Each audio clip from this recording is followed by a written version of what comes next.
Halo semua, selamat datang di mata kuliah pemrograman berbasis mobile. Di video pertama ini, kita masih membahas pengantar seputar Android.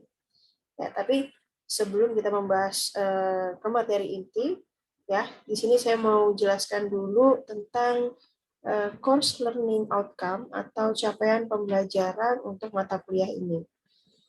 Supaya teman-teman tahu tujuan mata kuliah ini apa, kemudian syarat-syarat yang harus dipenuhi apa supaya bisa lulus dengan nilai minimum yang ditentukan.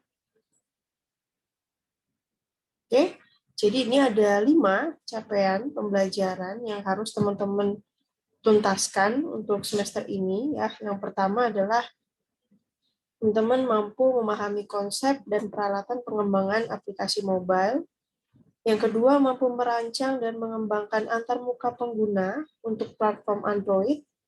Yang ketiga, mampu menerapkan konsep pemrograman berorientasi objek ke dalam pengembangan aplikasi Android. Yang keempat, mampu menggunakan peralatan pengembangan Android Studio untuk mengembangkan aplikasi sederhana dan juga yang kompleks. Dan yang terakhir adalah mampu merancang dan membangun aplikasi pada perangkat bergerak yang mengakses database lokal dan juga database server. Ya, jadi ini adalah CLO ya yang harus teman-teman tuntaskan atau penuhi agar bisa nanti lulus dengan nilai minimal B ya.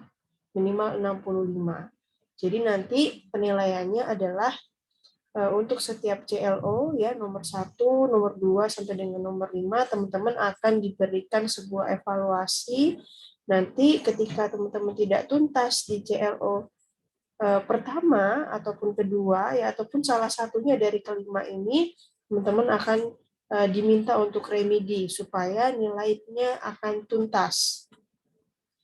Nah, untuk persentase penilaiannya ya UTS-nya, UAS-nya dan tugasnya ini berbeda dengan mata kuliah pada umumnya ya. Biasanya kan 30% dan juga tugasnya 40%, tapi di pemrograman mobile ini, UTS-nya persentasenya hanya 25%, UAS-nya 25%, dan tugasnya yang lebih banyak, yaitu 50%.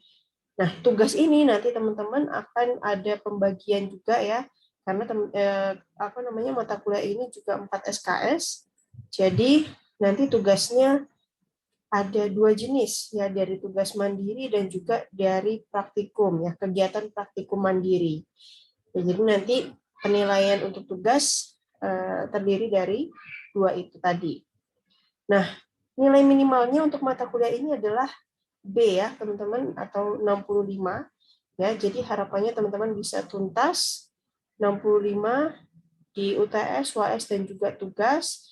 Jika di rata-rata hasilnya bisa B. Ya, kalau C+, nanti akan pasti mengulang lagi semester depannya. Jadi harus semangat supaya tidak ketemu saya lagi di semester selanjutnya ya. Oke, nah sekarang kita masuk ke materinya nih. Nah, pertama kita perlu tahu dulu kenapa kita harus belajar bahasa pemrograman Android. Ya, karena selama ini teman-teman udah dari semester 2 belajar bahasa Java, kemudian belajar PBD, kemudian ada Oracle ya. Banyak banget pemrograman yang harus dipelajari. Nah, sekarang ada Android ya. Kenapa kok kita perlu belajar juga tentang Android? Nah, karena sekarang ini adalah eranya sudah era yang semakin maju, semakin banyak kemajuan teknologi yang mengharuskan kita juga update ya. Sehingga teman-teman ketika di dunia luar bekerja ya, teman-teman tidak asing lagi dengan Android. Ya, apalagi teman-teman yang kerjaannya nanti sebagai programmer, membuat aplikasi. Nah, jadi jangan hanya fokus di web atau di desktop aja. Sekarang sudah ada pengembangan untuk smartphone dan tablet. Jadi kita harus bisa mengimbangi era digital yang sudah semakin maju ya. Nah, tujuan MK-nya apa ya? Sebenarnya nanti tujuan kita pada akhir mata kuliah ini harapannya adalah teman-teman mampu membuat aplikasi transaksional ya. Pasti ada create, read, update, delete atau biasa disebut CRUD ya. Berbasis Android sesuai dengan solusi dari permasalahan sebuah organisasi yang nantinya juga menggunakan database lokal seperti SQLite maupun database server, bisa boleh pakai MySQL nanti mungkin ya. Nah, jadi nanti goalnya kita membuat aplikasi transaksional. Nah, ini adalah goal MK-nya ya. Nah, sekarang kita beralih ke teknologi aplikasi Android. Nah, jadi di sini saya sudah rangkum ada 4 ya. Saya ambil dari Instagramnya @malascoding. Nah, di sini ada top 4 teknologi aplikasi Android yang banyak digunakan oleh para developer di luar sana. Ada Java, ada Kotlin, ada Flutter, dan ada React Native. Ini yang paling populer ya, teman-teman ya. Nah, untuk mata kuliah ini ya, kita masih pakai Java ya. Walaupun sekarang Kotlin itu sudah menjadi bahasa pemrograman Android yang bisa dibilang juga populer sekarang ya, malah lebih berkembang pesat, tapi kita mulai dulu dari dasar ya, dari Java dulu ya. Dari Java karena teman-teman juga semester 2 sudah mengenal Java, jadi harapannya supaya teman-teman juga bisa mengikuti atau bisa beradaptasi lebih baik dengan menggunakan Java. Ya. Nah, kalau nanti teman-teman mau explore, boleh nih explore pakai Kotlin, pakai Flutter, ataupun pakai React Native. Ya. Nanti bebas. Yang penting nanti dasar-dasarnya, konsep-konsepnya, yang sederhananya teman-teman sudah menguasai dulu. Sehingga nanti pengembangan teman-teman ke depan lebih luas lagi, bisa lebih lagi. Oke. Nah, sumber-sumber belajar ya, sumber-sumber belajar yang teman-teman bisa akses ya. Di sini yang utama kita menggunakan dari developer Android-nya langsung ya. Jadi nanti teman-teman bisa akses di sini di link developer.android.com/guide. Nah, di sini banyak sekali dokumentasi Android ya yang bisa teman-teman gunakan sebagai panduan ketika coding Android nanti. Jadi kalau ada kesulitan atau ada bingung masalah code, nah silakan teman-teman bisa mengakses minimal 3 sumber belajar ini. Ya, yang paling utama yang developer Android karena ini officialnya, ya, sumber belajar official dari Google. Ya. Nah, kemudian ada Stack Overflow ya. Ini teman-teman pasti juga nggak asing lagi dengan Stack Overflow karena banyak juga dari teman-teman yang sudah sering menggunakan, ya sering nyari solusi masalah perkodingan di Stack Overflow. Ya, jadi nanti silahkan kalau misalkan ada kesulitan ya atau mau mencari solusi dari error-error yang terjadi, silahkan bisa digali lewat Stack Overflow. Atau juga bisa teman-teman ke GitHub ya. Di GitHub ini banyak banget sumber-sumber belajar dari para developer ya. Teman-teman di sana bahkan bisa mendownload code-nya ya, dan juga cara-caranya di sana itu lebih lengkap ya. Karena ini berdasarkan banyak dari pengalaman para developer ya. Jadi minimal dari saya sih menyarankan 3 sumber belajar ini. Kalau teman-teman ada mau sumber lain boleh silakan digunakan ya. Nah, oke. Nah, sekarang baru kita masuk ke pengantar Android-nya ya. Jadi kita sebelum ngoding ya, kita perlu tahu dulu Android ini apa. Pasti teman-teman juga sudah banyak pakai handphone yang bersistem operasi Android ya. Nah, tapi mungkin di sini teman-teman nggak ngerti Android ini gimana cara kerjanya, dia dirilis oleh siapa ya. Jadi di sini untuk pengantar Android, nah Android ini adalah sebuah sistem operasi open source ya. Sistem operasi sama dengan Windows ya, sama dengan Linux ya. Nah, kalau di sini sistem operasi Android itu biasanya digunakan untuk perangkat smartphone atau tablet yang dikembangkan oleh, sebetulnya yang pertama kali mengembangkan adalah Open Handset Alliance. Tapi kemudian disponsori secara komersil oleh Google. Nah, dasarnya untuk sistem operasi Android ini adalah dari Linux ya, teman-teman. Jadi di Linux terus dimodifikasi oleh para pengembangnya sehingga jadilah Android. Ya, ini. Nah, cara Android bekerja gimana? Ya, jadi Android itu hanya bisa mengakses komponen yang diperlukan untuk menjalankan pekerjaannya, tidak lebih dari itu. Jadi misalkan dengan punya aplikasi hanya bisa untuk CRUD, ya sudah dia akan menjalankan sesuai fungsinya yaitu CRUD. Ya, kalau aplikasi ingin mengakses layanan sistem atau contohnya misalkan mau mengakses kamera, mau mengakses Maps, atau mau mengakses kontak, ya misalkan, nah itu dia perlu meminta izin dulu ke perangkat sistem. Nah biasanya teman-teman pasti nggak asing dengan notifikasi kalau teman-teman baru install apps baru, gitu ya, install apps baru, kemudian ada notifikasi allow to access your contacts, allow to access your location. Nah, itu adalah bentuk izin ke perangkat sistem ya. Jadi nggak boleh sembarangan kalau Android ya. Kita nggak boleh asal buka kamera, asal buka galeri. Kita perlu melakukan perizinan dulu ke perangkat sistem supaya bisa mengakses layanan-layanan yang kita butuhkan tadi. Ya. Jadi gitu cara kerjanya Android. Jadi apa namanya, nggak semua aplikasi ya yang ada di handphone Android itu bisa dihubungkan segampang itu ya. Jadi harus diatur dulu ya, dikode dulu supaya bisa nyambung, supaya bisa apa namanya saling terintegrasi. Nah, ini adalah versi-versi Android ya teman-teman. Pasti udah nggak asing lagi sama versi-versinya. Kalau yang handphone baru sekarang paling sudah banyak banget yang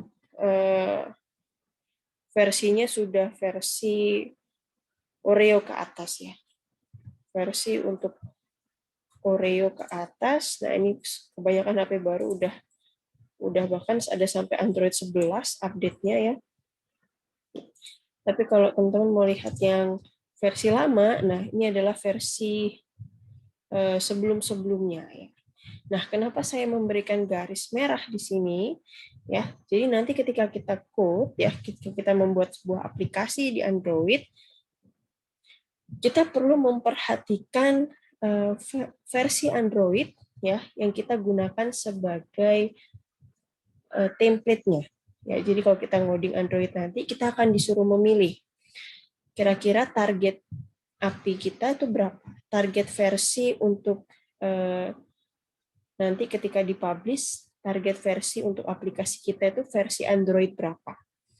Nah, ada perbedaan code nanti ya ketika teman-teman memilih versi 5 ke bawah dengan versi 5 ke atas. Ya. Jadi kalau nanti biasanya kalau yang menggunakan standar atau versi 5 ke bawah itu nanti ada banyak code yang deprecated atau istilahnya yang sudah tidak digunakan lagi ya, ada pembaharuan kodenya tapi yang lama masih bisa juga dipakai. Nah, cuman untuk yang versi 6 atau API level 23 ke atas sampai 30 ya, di sini ada update code ya untuk mekanisme tertentu, misalkan ada notifikasi. Nah, itu ada perubahan ya, ada update-nya untuk apa namanya Android versi 6 ke atas ya. Jadi nanti bisa jadi kita ngodingnya ada 2 versi. Ketika user itu nanti ketika kita buat aplikasi untuk user yang versinya 5, Android 5 ke bawah, itu ada code sendiri, dan yang untuk versi 6 ke atas, ada code yang update lagi. Nah, jadi ini perlu diperhatikan teman-teman ya. Jadi kalau kita buat aplikasi itu juga harus memikirkan pengguna kita itu harus bisa menjangkau semua versi, karena dari misalkan dari orang tua kita masih menggunakan handphone versi Android yang lama, ya. Jadi kita harus bisa memfasilitasi, ya, aplikasi kita bisa memfasilitasi kebutuhan mereka, ya. Jadi jangan hanya memikirkan bikin aplikasi untuk yang versi 6 ke atas aja, ya, karena masih banyak juga yang menggunakan versi 5 ke bawah. Ya, jadi ini adalah versi-versi Android, ya, yang tadi juga saya sampaikan penting. Nah, selanjutnya, nah di sini ada 4 komponen aplikasi Android yang perlu teman-teman ketahui dulu di awal, ya.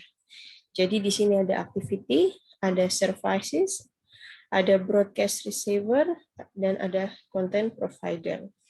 Nah, yang nanti teman-teman nggak akan asing atau sering teman-teman gunakan adalah activity.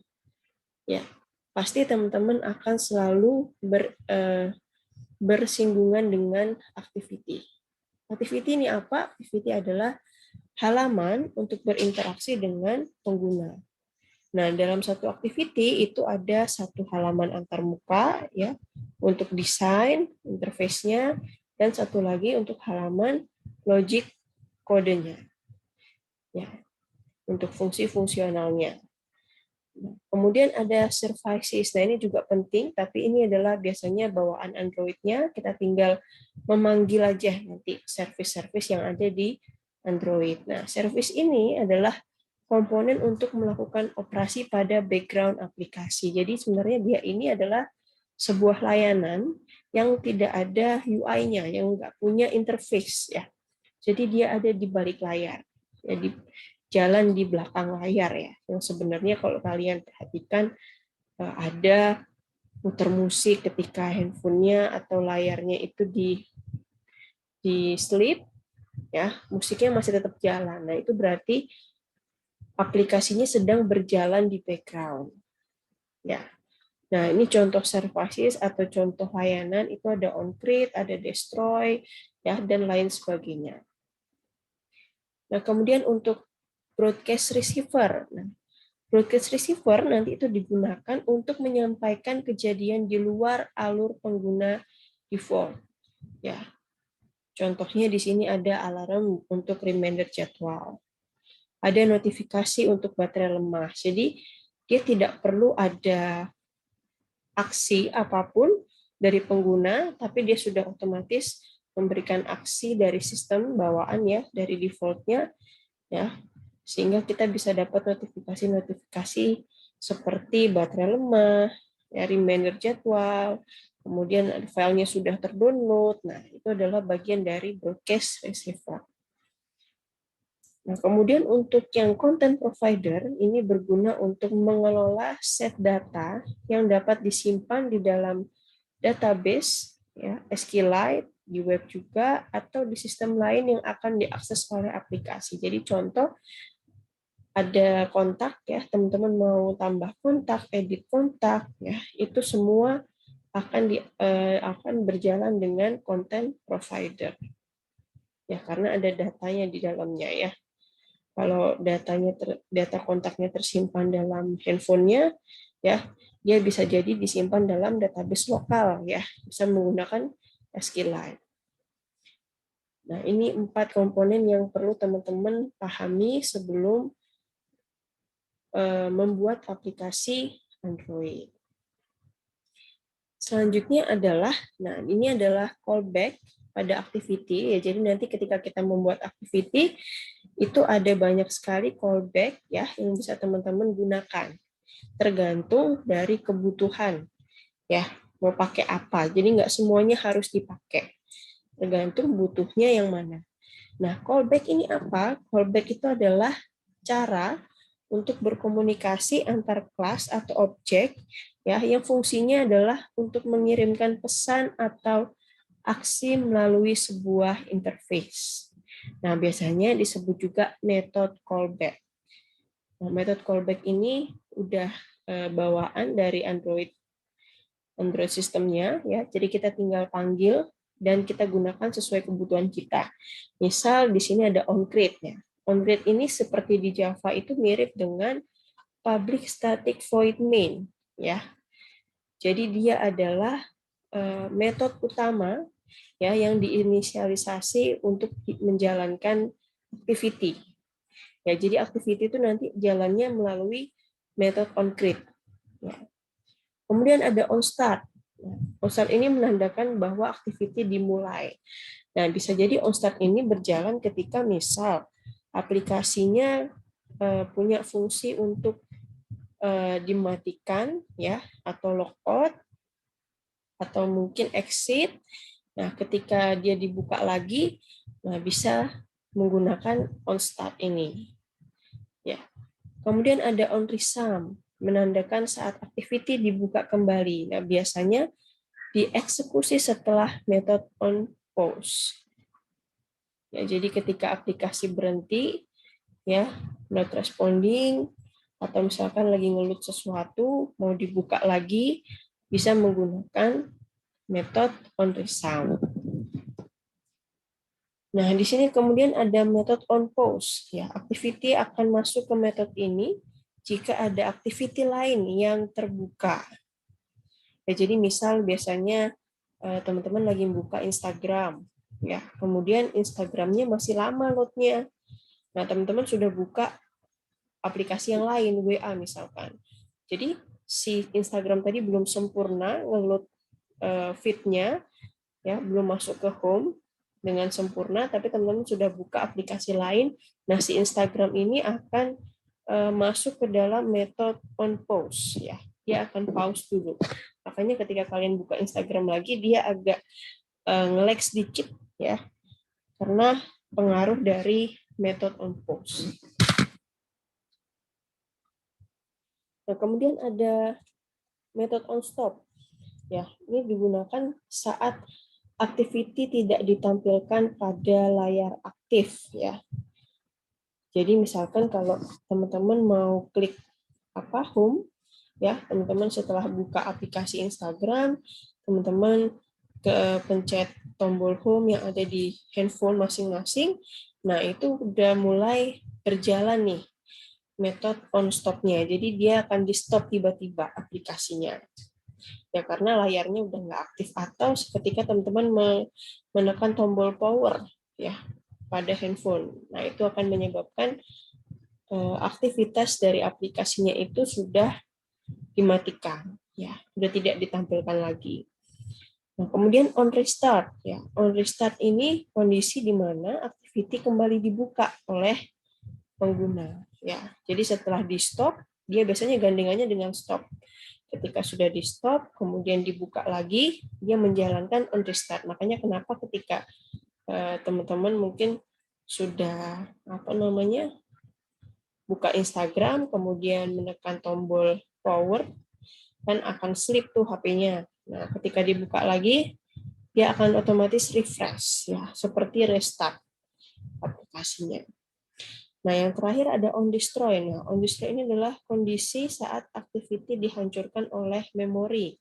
Nah, biasanya ini terjadi kalau teman-teman swipe up, ya, ketika teman-teman mau menghapus log aplikasi yang dibuka di handphonenya.